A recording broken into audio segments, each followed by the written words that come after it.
Hello மக்களே, வணக்கம். கொஞ்சம் கேளுங்களேன். நேற்று ஒரு அனௌன்ஸ்மெண்ட் வந்திருக்கு. விஜய் அவர்களுக்கு ஒய் பிரிவு பாதுகாப்பு கொடுக்குறாங்கன்னா Y Z Z plus SPG இப்படின்னா என்ன அப்படிங்கிறது உங்களுக்கு தெரியவா? பாதுகாப்பு பிரிவில் மொத்தம் இந்தியாவில் 6 பிரிவுகளுக்கு இட பாதுகாப்பு தராங்க. அரசியல் தலைவர்களுக்கு, அதே மாதிரி பிரைம் மினிஸ்டர், குடியரசுத் தலைவர், இந்த மாதிரி எல்லா கேட்டகரியில் இருக்கவங்களுக்கும் இந்த பாதுகாப்பு பிரிவின் கீழே தான் பாதுகாப்பு தராங்க. ஸோ அதில் டாப்லேருந்து பாட்டம் வரையும் நம்ம டீட்டெயிலாக பார்ப்போம். உங்களுக்கு ஒரு கிளியர் ஐடியா கிடைக்குமா? கண்டிப்பாக இந்த வீடியோ ஸ்கிப் பண்ணாமல் பாருங்கள். ஸோ நம்ம எஸ்பிஜின்னு ஒரு படத்தில் பார்த்துருப்போம். சூர்யா எஸ்பிஜி ஆஃபீஸராக இருப்பாங்க. ஆர்யா அவர்கள் பிரைம் மினிஸ்டர் நடிச்சிருப்பாங்க. அதே தான். ஸோ உச்சகட்ட பாதுகாப்பு பிரைம் மினிஸ்டர் அவர்களுக்கு கொடுக்குறாங்க. அதான் எஸ்பிஜி ஸ்பெஷல் ப்ரொடெக்ஷன் குரூப். அதுக்குள்ள வருஷத்துக்கு 528 கோடி செலவு பண்ணுறாங்க பிரைம் மினிஸ்டர் அவர்களுக்கு. அதுக்கப்புறம் இதுதான் இருக்கிறதுலே ஹையஸ்ட் பாதுகாப்பு. இதில் நிறைய அந்த எஸ்கார்டு எல்லாம் அதிகமாக இருக்கும். இதை வேரியேஷன் இருக்கும். அடுத்து குறைய அடுத்த லெவல்ஸ் வரும். அதே மாதிரி பார்த்தீங்கன்னா இஜட் ப்ளஸ் இதில் இந்தியாவில் மட்டும் 51 பேருக்கு கொடுக்குறதா சொல்லியிருக்காங்க. அதில் குடியரசுத் தலைவர், குடியரசு துணைத் தலைவர் அவங்களாம் இந்த கேட்டகரியில் வருவாங்க. ஆக்டர்ஸ் கூட சல்மான் கான் அவங்களாம் இதில் தான் வருவாங்க. அதே மாதிரி எதிர்கட்சி தலைவர் ராகுல் காந்திக்கும் இந்த இஜட் ப்ளஸில் தான் வருவாங்க.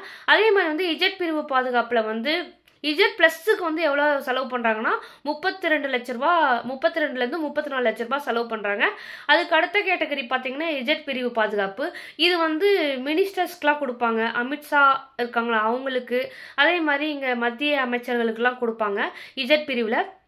அதே மாதிரி இங்கே இஜட் பிரிவு பாதுகாப்பு யாருக்கு கொடுக்குறாங்கன்னா தமிழ்நாட்டில் பார்த்தீங்கன்னா ஆளுநர் அவர்களுக்கும் பாஜக மாநில தலைவர் அண்ணாமலை அவர்களுக்கும் கொடுக்குறாங்க. அதே மாதிரி பார்த்தீங்கன்னா இஜட் ப்ளஸ் இஜட் ப்ளஸுக்கு இணையாக தமிழ்நாட்டில் சிஎம் அவர்களுக்கு கொடுக்குறாங்க.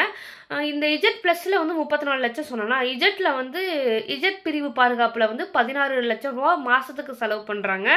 அதே மாதிரி பார்த்தீங்கன்னா ஒய் ப்ளஸ் யாருக்கு கொடுக்குறாங்கன்னு பார்த்தீங்கன்னா அதாவது எதிர்கட்சி தலைவர் கொடுப்பாங்க. இப்போ இங்கே பார்த்தீங்கன்னா நம்ம எதிர்கட்சி தலைவர் எடப்பாடி பழனிசாமி அவர்களுக்கு கொடுக்குறாங்க. அதே மாதிரி ஒய் பிரிவு பாதுகாப்பு இணையமைச்சர் எல் முருகன் அவர்களுக்கும், அதே மாதிரி பார்த்தீங்கன்னா திருமாவளவன் அவர்களுக்கும் கொடுக்குறாங்க. ஒய் பிரிவு தாவேகா தலைவர் விஜய் அவர்களுக்கும் அனௌன்ஸ் பண்ணியிருக்காங்க. இது மந்த்லி அதுக்கு எவ்வளோ பே பண்ணால் 12 lakhs. ஸோ இந்த மாதிரி அரசியல் தலைவர்களுக்கு பொதுவாக கவர்மெண்ட்டில் இருக்கவங்களுக்கு கொடுக்குறாங்கன்னா அந்த கவர்மெண்ட்டே அந்த செலவை ஏற்றுக்கும். இதே தனிப்பட்ட ஒருத்தவங்களுக்கு கொடுக்கணும் அப்படின்னா இப்போ அம்பானி, அதானி அவங்களுக்குலாம் கொடுக்கணும்னா அவங்க மந்த்லி அவங்க ஓன் மணிலேருந்து தான் பே பண்ணணும். கவர்மெண்ட் அவங்களுக்கு பே பண்ணாது. ஸோ அவங்களோட ஓன் சொந்த காசில் தான் பே பண்ணணும்னு வச்சுக்கோங்களேன். அந்த மாதிரி பே பண்ணணும். இது இதெல்லாம் இதை யார் டிசைட் பண்ணுறா அப்படின்னா அதுக்கு ஒரு கமிட்டி இருப்பாங்க. அவங்க தான் சஜஸ்ட் பண்ணுவாங்க. இவங்களுக்கு இந்த பாதுகாப்பு கொடுக்கணும், இந்த பாதுகாப்பு குறைபாடு இருக்கனால இவங்களுக்கு இந்த பாதுகாப்பு கொடுக்கணும் அப்படின்னு அவங்க டிசைட் பண்ணி சொல்கிறது தான். ஸோ அப்படி தான் தாவேகா தலைவர் விஜய் அவர்களுக்கும் இந்த ஒய் பிரிவு பாதுகாப்பு புதுசாக கிடைச்சிருக்கு. உச்சக்கட்ட பாதுகாப்பை பற்றி நீங்கள் என்ன நினைக்கிறீங்கன்னு மறக்காமல் கமெண்ட் பண்ணுங்கள். தேங்க்யூ.